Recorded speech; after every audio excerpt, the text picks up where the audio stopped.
Looking to change your life? Looking to elevate your mind? Raise your vibration? Get some advice? Your man ain't acting right?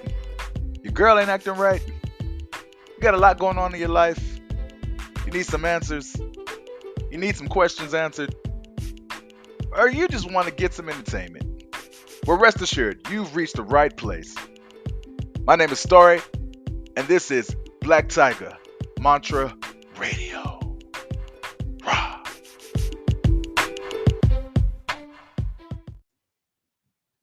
To all the listeners around the world, I just want to first take this brief moment to introduce myself. My name is StorHE. I am an ancient Kemetic shaman, healer, artiste, and your new best friend. I don't know if you can hear those planes flying by, but I love when a plane flies by because that is a great symbol of your vibration being raised. But, anyways, we'll dive into that later. I was crafted and created in the cosmos on Saturn, but born on Mercury. I am honored and grateful that you have taken the time to join in today. Please feel free to reach out to me at The Real Story, that's StorHE, on all media outlets, including YouTube or Black Tiger Story on Instagram. I also humbly request you follow my blog at blacktigermantra.com. I do also have the Black Tiger Mantra Instagram as well, which you'll start seeing different content differentiating from the two pages. You'll see more of the spiritual, the healings, the readings, and all that stuff on Black Tiger Mantra. You'll get more of the music, the vibes, and the funny topics or whatever on The Real Story. So I really highly suggest you just keep up with both. And I thank you guys for tuning in. Now let's get into today's topic. Numbers don't. How often have you been driving and seen a repeating number on a license plate or a phone number on a billboard? How about while making a purchase, you notice the total is $77.77? This is not just a fun coincidence.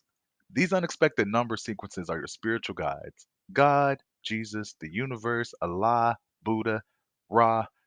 Disclaimer: I believe we are all one and all connected. I believe we essentially want the same things and send prayers and requests to those we easily identify with, but they are essentially going the same place. I believe God is bigger than the boxes that we have placed God in. I've always thought this since I was a kid. I've always been that kid who always just questioned things. And so if you're joining in and you're tuning in, you're going to expand your mind a little bit. And you're going to be able to find different ways to connect with God in ways that you probably never thought of before. Or you'll see that God was connecting with you in ways that you didn't realize, oh man, God was actually there during this time.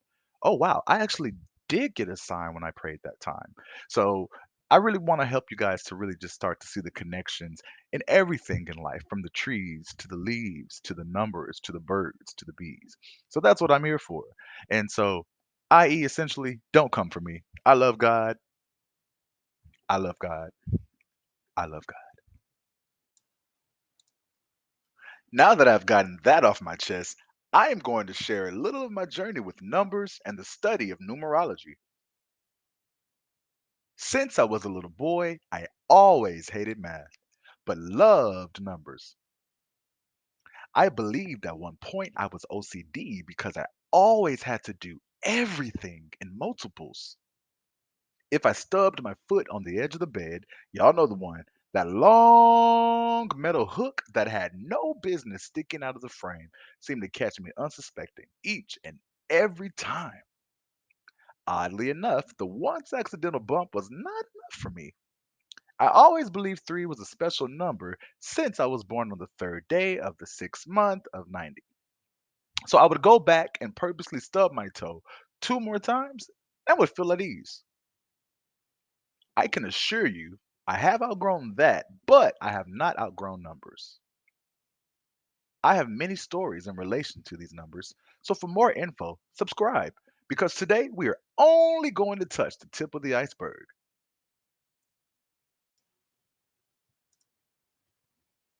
In 2015 or 16, American Idol was hosting auditions at a hotel in Austin, Texas.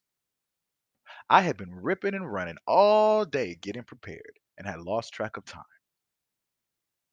I still was early enough to where the auditions would have been going on. However, keep in mind at that time I was living in San Antonio, which was about an hour or so away. So this was a mini journey. And if anyone knows about the traffic on 35, especially in Austin, then you know it was no small task for my patience and mental agility. I arrived to a stadium parking lot that is empty. I finally found a janitor and asked them to open the door, which of course they were very hesitant, but finally obliged. Once they opened the door, I asked them where the auditions were being held. They told me on the other side of the stadium, but that he was pretty sure they already ended. Now, from my understanding, the audition still had over 3 to 4 hours remaining. So either they did not find what they were looking for, or not enough people knew of the event. I can admit that that particular date was not marketed or promoted properly, so I could believe that. I finally arrived to the producer's room. All of them sat there looking over it and ready to go. I walked in and said, "Hi, my name is StorHE. I could sing my butt off and I am your next American Idol. I traveled out of town just to come here, so I ask that you please just give me a brief opportunity." Well, they looked me up and down and said, "No, we are done for the day." Not wanting to take no for an answer, I insisted politely that they please reconsider, especially due to my travels.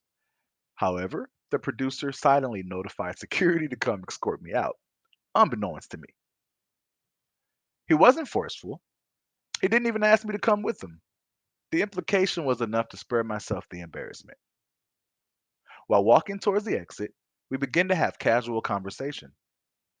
I told him how old I was, where I was from, my influences, and then I asked him would he at least hear one of my songs. Unreleased, of course, because the album is not out yet. However, it has been confirmed for release on my birthday, June 3rd, by the way. Speaking of which, my single Black Itachi is already out on all platforms.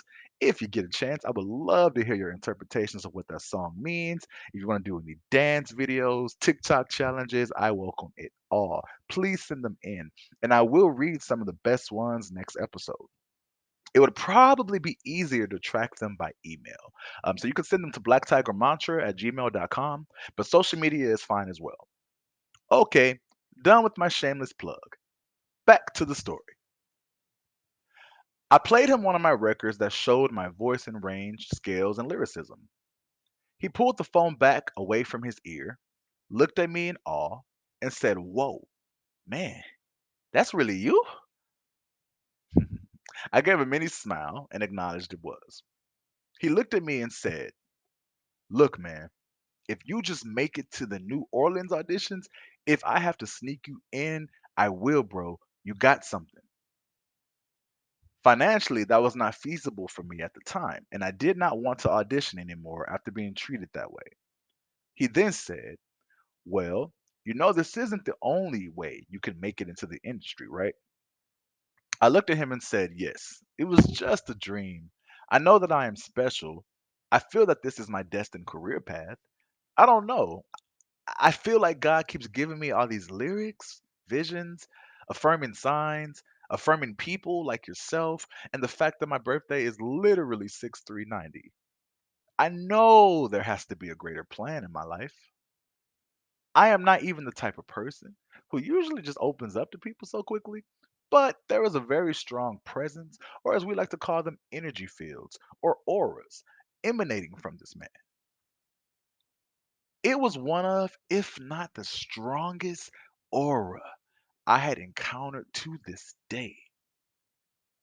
The way he spoke, even the look in his eyes was almost ethereal, otherworldly, but in a good way. I was hanging on to his every word, almost trance like. Can I be honest? It low key felt like I was staring God in the face. And while typing this, 777 just popped up, which is connected to my main primary or guardian deity, but we would get into that on another episode.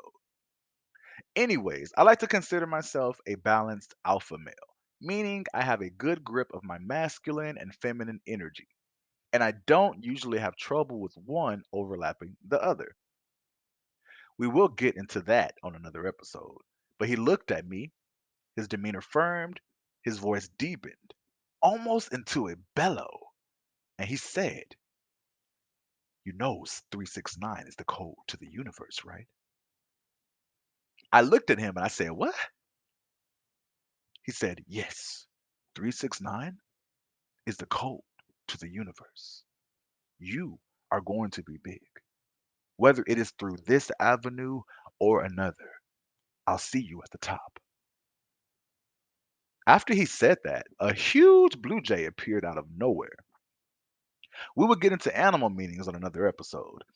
Anyways, so I received a rejection, but the blessing of finding more about who I truly am and what I am connected to, that meant so much more to me than the audition or making it onto the show. I thanked him, gave him a hug without asking, and then felt a warm embrace. It felt healing. I closed my eyes briefly and felt like I was on fire, but not burning, standing in the middle of the sun.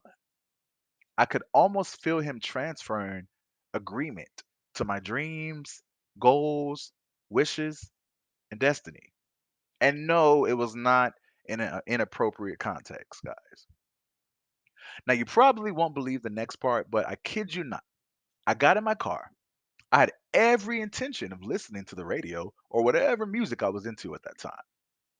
However, for the first time, a frequency video popped up when I opened my YouTube. Now, this could have been the government all up in my business, but this time I don't think so. And as you can imagine, it was a 369 code to the universe meditation. I cried for about 10 to 15 minutes driving back home. Tears of joy, listening to my own frequency for the first time. I felt at home in myself in a very long time. Now, that number is not the only one in my frequency, but it is my primary. I am a life path one. Yes, we will dive further into life paths in another episode.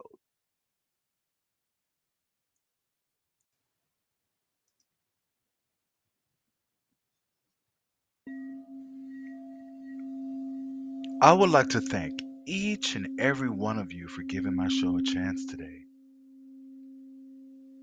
I appreciate every listener from Mercury to Neptune. I hope you learned a few valuable nuggets about yourself, and if not, simply were entertained by the story. Before we end, I would like to do a small guided meditation for you. Always got to end on a high vibrational note. And yes, we will get into vibrations on another episode. I am currently utilizing my root chakra bowl.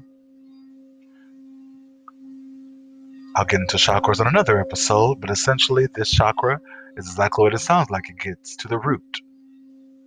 So today, I hope that any issues you have in your life are cleared away.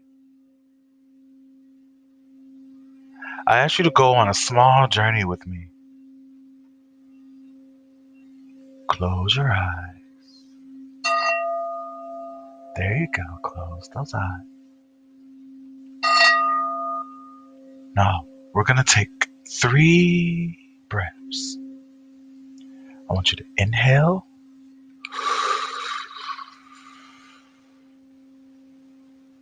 exhale.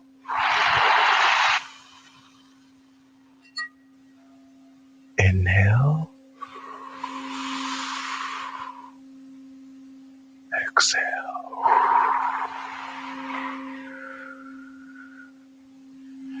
Inhale,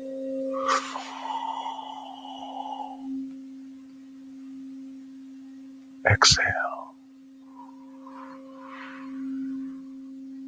Now imagine a bright light, bright red light filling your body, filling you with passion, confidence, joy, the clearing away of all negative patterns, traumas, and associations, and the usherance in of new positive energy that would help you get to the root of your problems and get you on the path to your best life. Amen. Ra. Ashe.